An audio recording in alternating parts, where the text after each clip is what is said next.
Welcome to Continuing Education Module number 29, Maximizing the ROI of Worksite Wellness Programs, 10 Strategies for Increasing Economic Return. Our agenda for this particular module is as follows. First, we're going to look at some key definitions.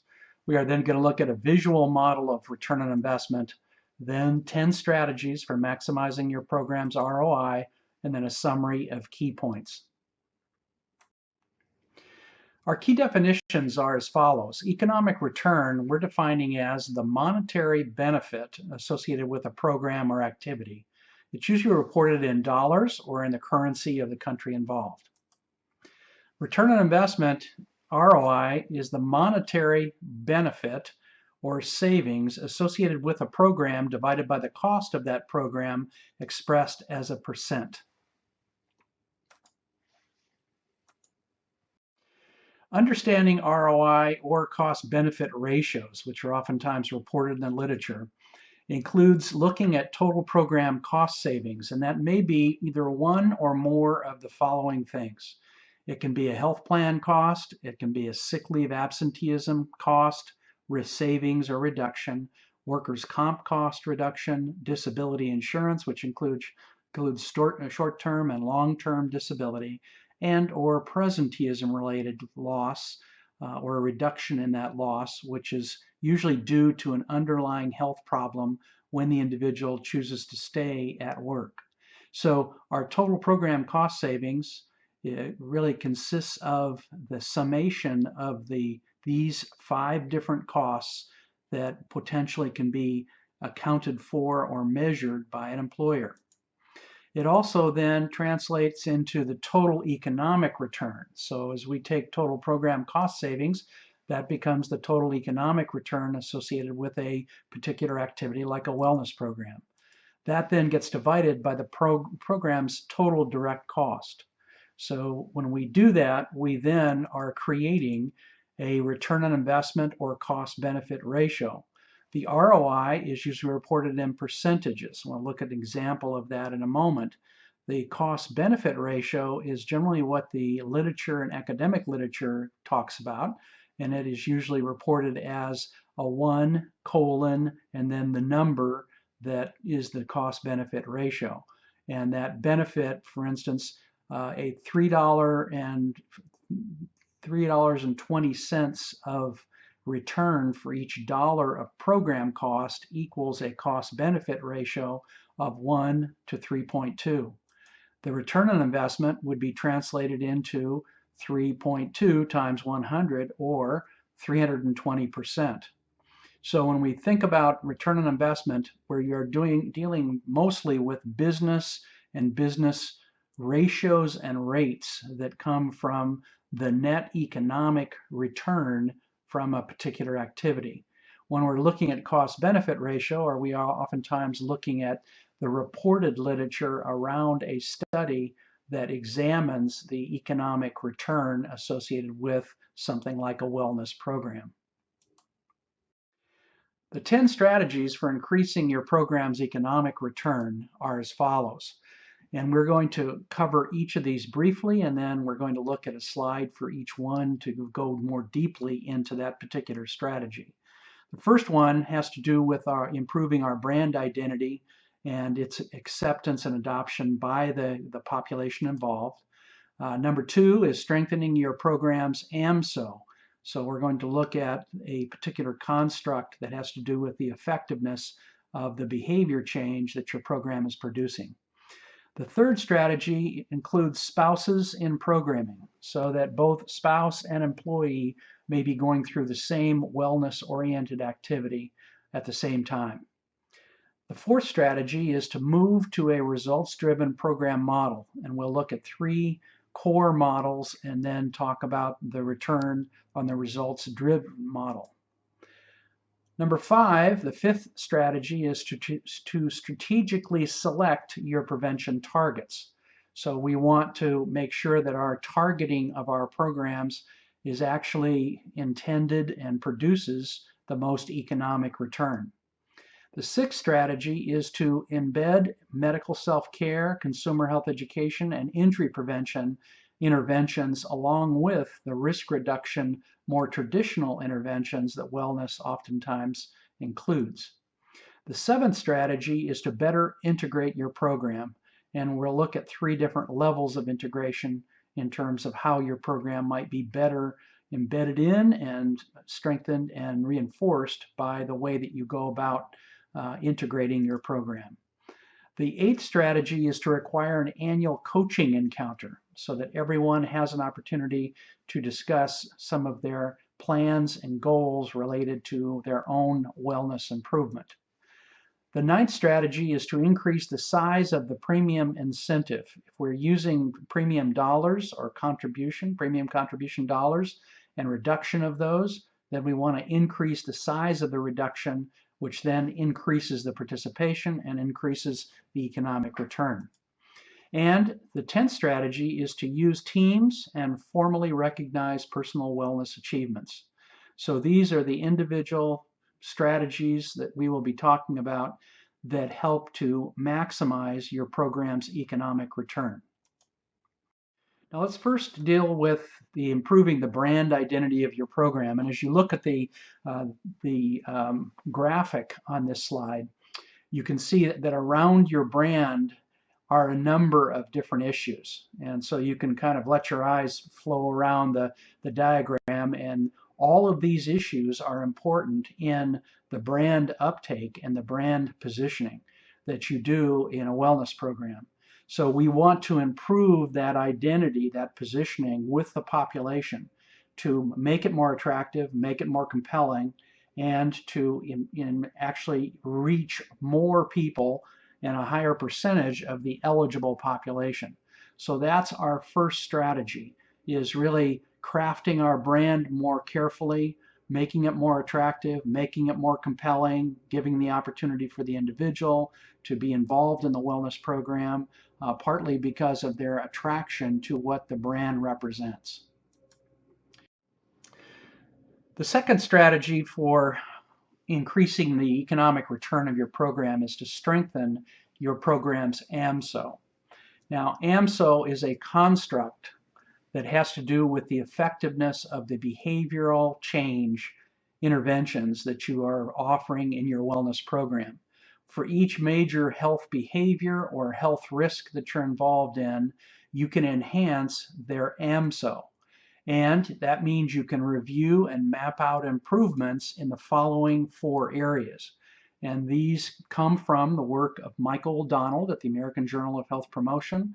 And they essentially are four key features to the effectiveness of your program in producing long-term behavior change. The first of the requirements is you have to have an ongoing method for raising awareness of health and wellness issues for your employees. So if you don't have some methods that are ongoing that allow people to become aware of changes that would improve their health and well-being, then that's a problem that is related to the effectiveness of your program. That's the A, by the way, the awareness. The next area is the ability, your program has to have the ability to enhance the motivation for wellness that exists in the population. About 20% of most working populations are intrinsically motivated for wellness. 80% are not.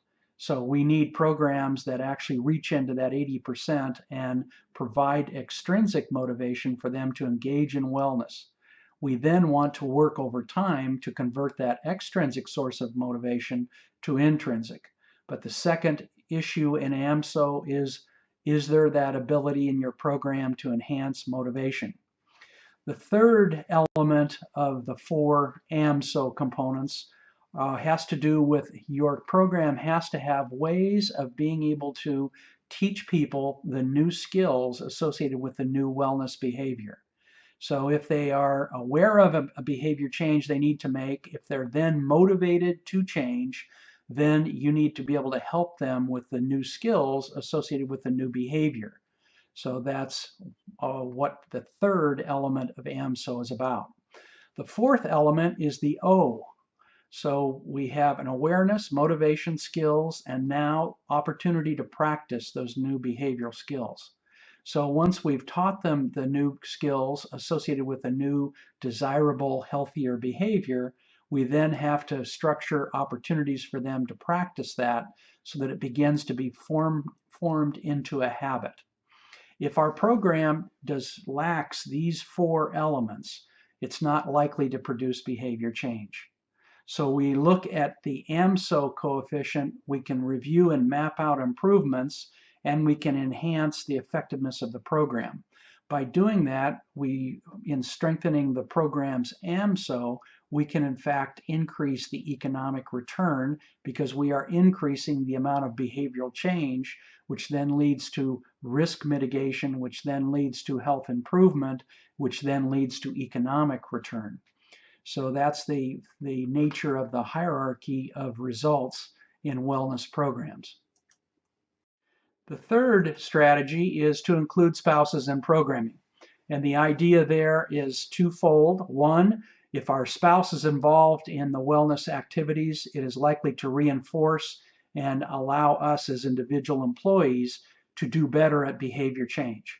So I then am getting people into pairs. They become a small team and they therefore can support each other. At the same time, we also don't know sometimes whether the spouse will be coming into our insurance and be covered by the employee's insurance coverage.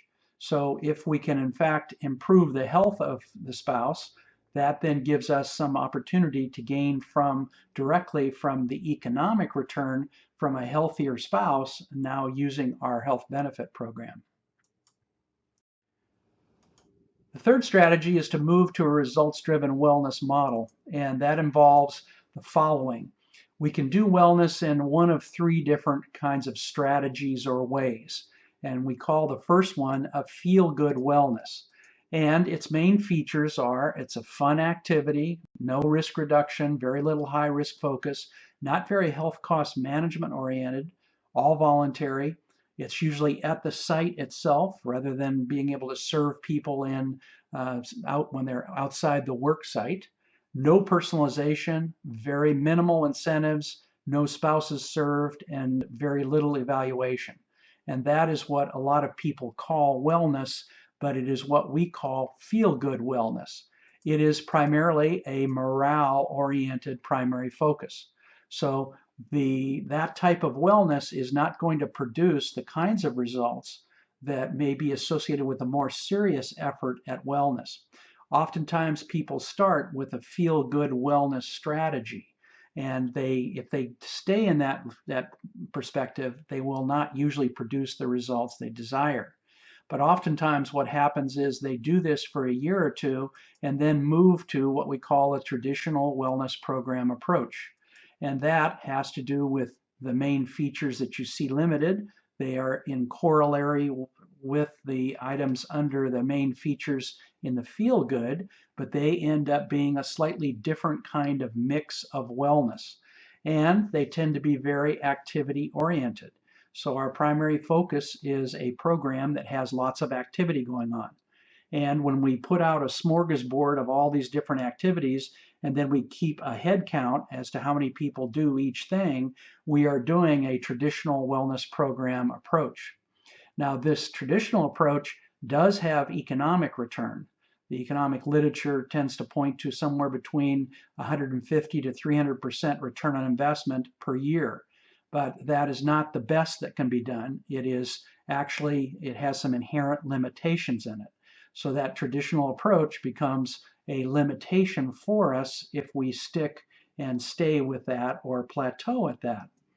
The next area that is oftentimes chosen is if we do the traditional approach for a while, we then want more effect and more health improvement, we generally have to move to what's called the results-driven wellness approach.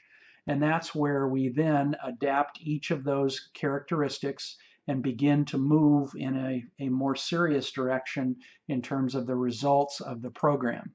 And it is what we consider a results-oriented or results-driven kind of approach to wellness.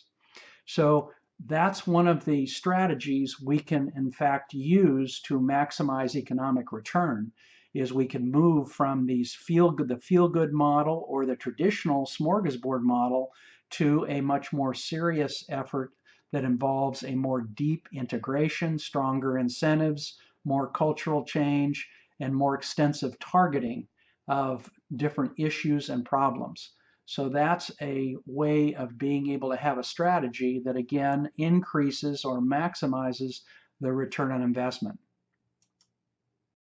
The fifth strategy is to strategically select your prevention targets. And what you have here are specific activities that can be targeted by a wellness program. The ones that have an asterisk on them are the ones that tend to produce short-term economic return. So those would be the ones we would want to include in our programming to make sure that the economic return or savings occurs fairly quickly. So these again are possible prevention targets, and I can step back and basically say, which targets do I want to actually select that can help me with the economic return for my program in a faster way. It will occur more quickly, and I can see the impact on my claims under workers' comp and or under my health plan. The sixth strategy has to do with introducing some corollary kinds of activities that sometimes are included in wellness programs, particularly if you want to affect healthcare claims. And that activity includes medical self-care, which is the ability for us to help people with the choices they make when they encounter symptoms. The average American over the age of 18 experiences 2 medical symptom events per month on average. So that's 24 medical symptom personal events per year, which means that a big chunk of that is already taken care of in terms of our medical self-care. But medical self-care helps people with physician-derived insights and knowledge about how to interpret those medical symptom events. So it actually helps us seek medical attention when it's more appropriate and be able to take care of it with home treatment when it's not appropriate for me to go in and see a physician. Consumer health education deals with how do I select providers? How do I utilize them? What are the protections that I have and I can enlist to help make sure that patient safety is maximized? So there are a number of things that I can do and skills I can have around consumer health education. And injury prevention deals with essentially 4 different domains.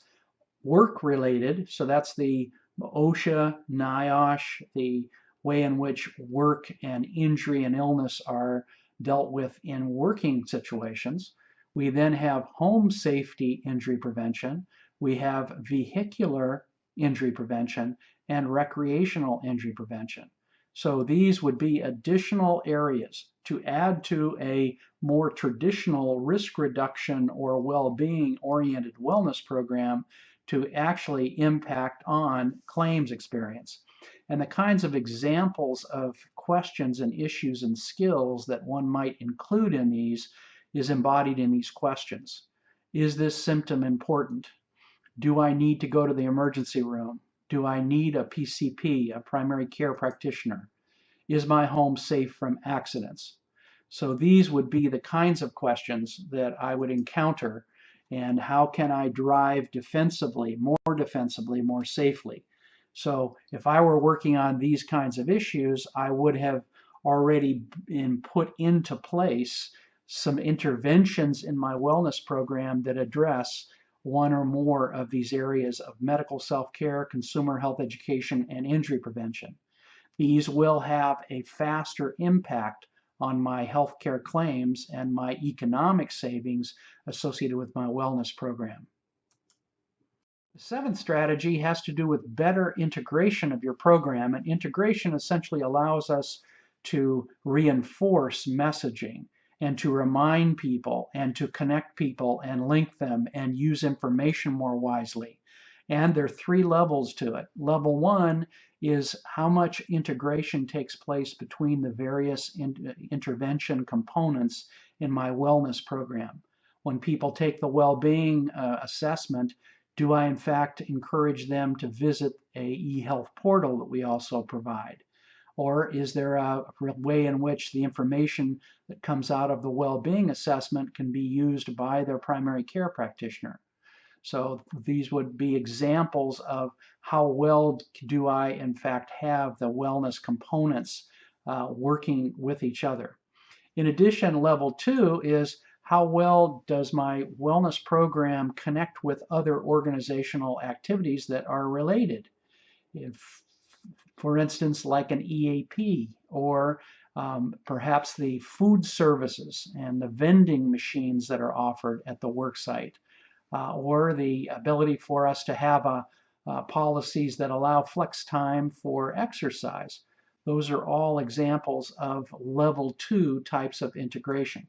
Level 3 integration involves how well does my program actually fit with a local hospital program and weight management, or a smoking cessation program that's locally based, or any resources that are provided through an organization like WebMD.com and their public website. So it would be the external relationships or the external resources and how well they're integrated into my program. So these would be essentially the parts of the strategy would be having a deeper and more complete integration of the wellness program into my organization and into the external resources that are around there. The core of this in a pragmatic way are how many reminders do I provide to people about resources and interventions? What's the marketing exposure that I'm doing with all of these different integrated connections? Is there a process for referrals from one area to another?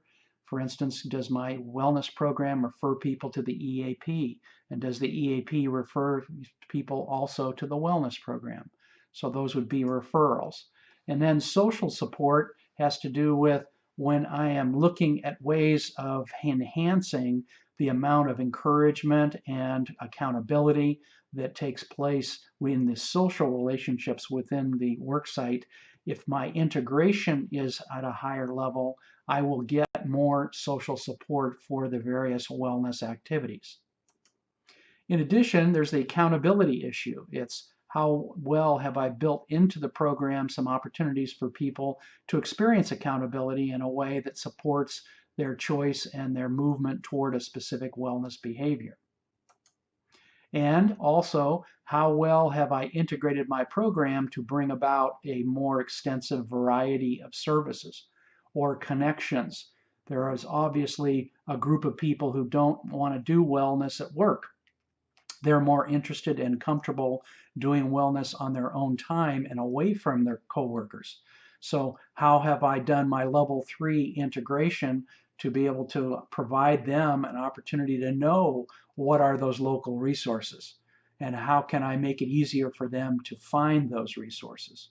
So in summary, better integration of your program will result in higher participation, higher behavioral change occurrence in the population, and a better uptake and use of the various services and interventions that you've structured for wellness and well-being. And there's also the issue of novelty, which has to do with how do I create interest in the wellness program among the people who are trying to reach. And I can do that by adding various domains of areas of concern like financial wellness, or looking at issues like sleep and dealing with how sleep affects our productivity and our quality of life. So I can bring in new dimensions. Some of those dimensions may be well-being dimensions. So the ability for me to use integration to help extend and create novelty and that variety that we were talking about.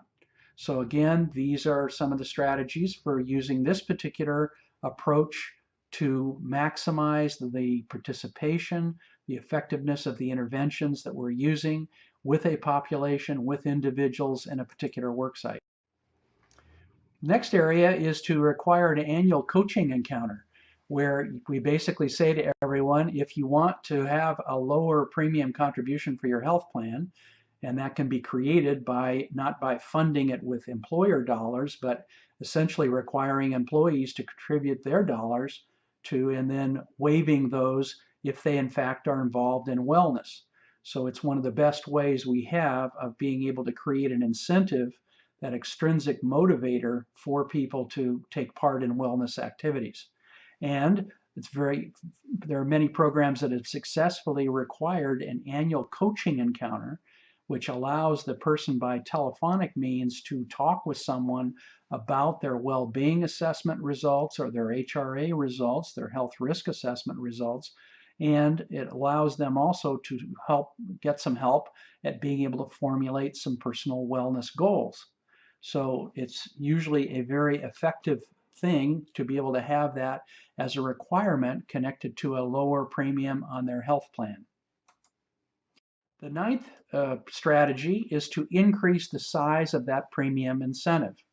And premium contribution incentives are the best way to structure financial rewards for people in a wellness program. They are tax advantaged. They do not apply to the cost of either the employer or the employee in a taxable way, and yet they also provide an opportunity for us to require a premium contribution that involves money that comes from the employee. So it's not something that the employer has to fund. And the amounts are going to be directly related to the percentage of people who are involved in wellness. And if you want to increase the efficiency or the economic efficiency of your program, you would essentially move the premium contribution incentive amount up, because that's going to mean your participation numbers go up from maybe at $200, 35% of the population.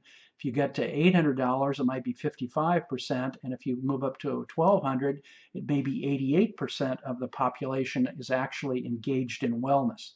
Then, as they are extrinsically motivated toward wellness, we have the opportunity to begin to help familiarize them with a wellness-oriented lifestyle, and we also have the opportunity to convert that extrinsic reason for doing wellness into more of an intrinsic-based reason. So that's our number 9, or our 9th strategy. The 10th strategy involves the formation of smaller teams and having those teams be formally recognized for personal wellness achievements. So it's where we take a program activity and move it down into a group of people who are in a common kind of cause, common purpose situation, and then also formally recognize those individuals in the team as well as the team's personal wellness achievements. So that's a way of getting deeper involvement and using the social network of the organization to actually help people be more consistent around behavior change. So that's our 10th strategy. Each of these strategies contribute to a greater economic return. That greater economic return increases the return on investment for the investments in your wellness program. Now, summary of key points for this particular session is a module. Program results and return need to be tracked with a consistent set of metrics. So we do need to have metrics that will help us understand that. Program results can be grouped into productivity, VOI, cost, ROI, and program operations metrics. So those are the ways in which we generally are looking at tracking out the various activities. There are leading indicators and lagging indicators for all three areas. So when we look at this issue of what are those leading indicators that change within less than a 12-month period, we watch those for their early occurrence. The lagging indicators, we are going to look into year 2, year 3, year 4 for some of the changes that may happen from a wellness program on and in specific areas.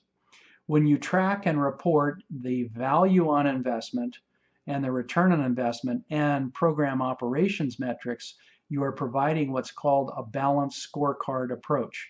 And balanced scorecard is a business term It allows the business people to understand that you're looking at economic as well as non-economic factors in looking at the effect of your activity.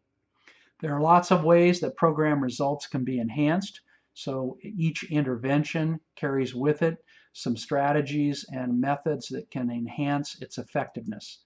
And the 10 ways of optimizing the results and return of your employee wellness program include the following: improving the brand identity of your program, strengthening your program's AMSO, which is that construct that has to do with the effectiveness of the behavior change activity you're offering.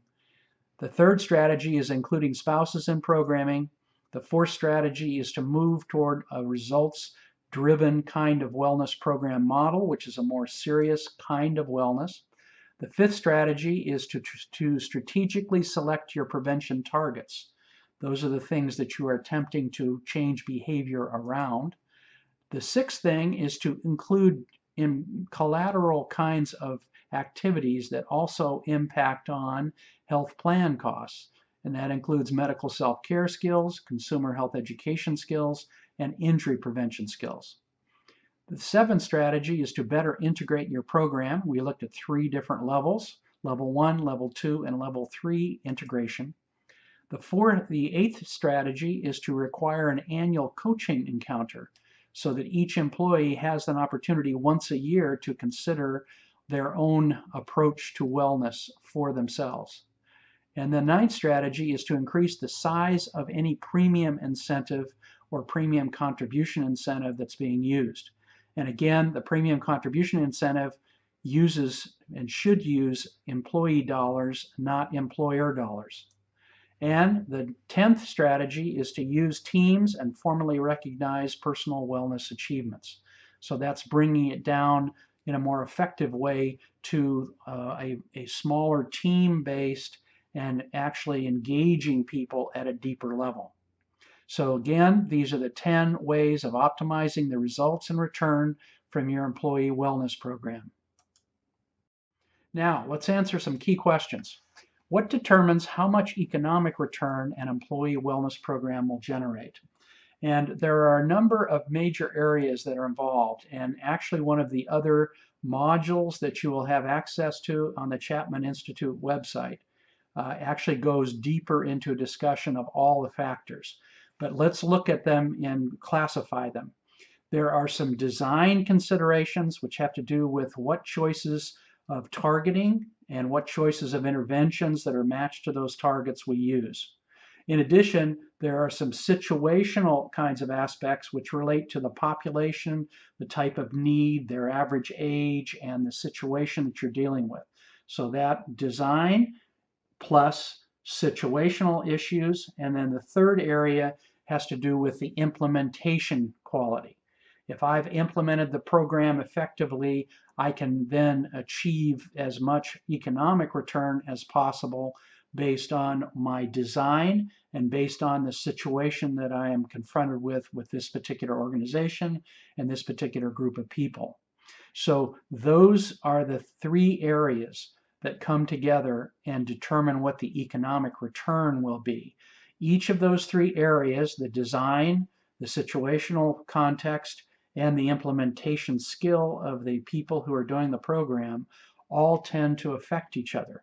So this is what also gives us ranges of economic return that we need to talk about, not a specific level of economic return, because the interaction in all the variables in each of those 3 areas tends to create and to end up with a very different kind of economic return for a given wellness program activity. Second question we want to answer is, how should these ROI maximization strategies be implemented? And I would like to recommend to you that you get your basic program operating, you test it out, you get it so that it's operating smoothly, then you start to decide which of these strategies you want to implement. I would not implement more than 2 or 3 per year. So it's really kind of figuring out, how do I do a few things really well, and then prepare the next year to expand to a few more of those maximization strategies. So being able to look at how we might do those and not try to do them all poorly, but to do a few of them well, and then building on that kind of quality program design and management, I then want to then add some additional maximization strategies. And the third question is, how should the issue of economic return be approached with senior managers? And as a fundamental issue, my recommendation to you is that you under-promise and over-deliver, so that you talk about a range of economic returns that's possible from a wellness program, but make sure that the range is low, and that you, when you implement, you are actually building on a good design, and that goes back to our model, the feel-good model, the traditional model, the results-driven.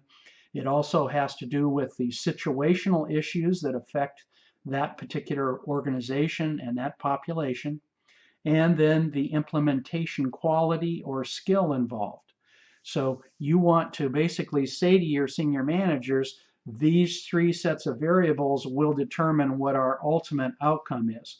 We want to track that economic return, so we want to report on that, but we also want to be able to know that, that we should be looking at a range, and that range should be artificially low, because we want the senior management not to have some unrealistic expectations about their wellness program.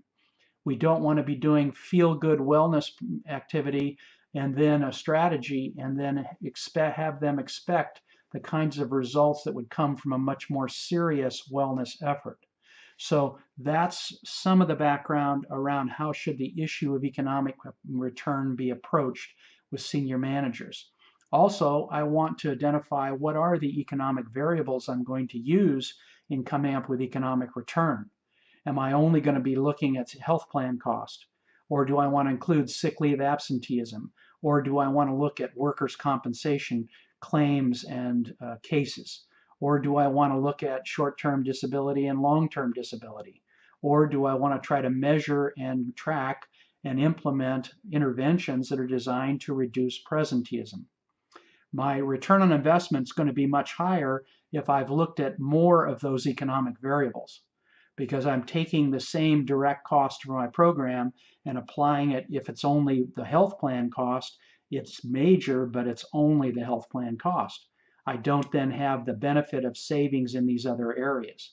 So that's another aspect to the economic return being handled with senior managers, so that they understand, oh, we're going to be looking at the broader range of economic variables. That's of interest to us.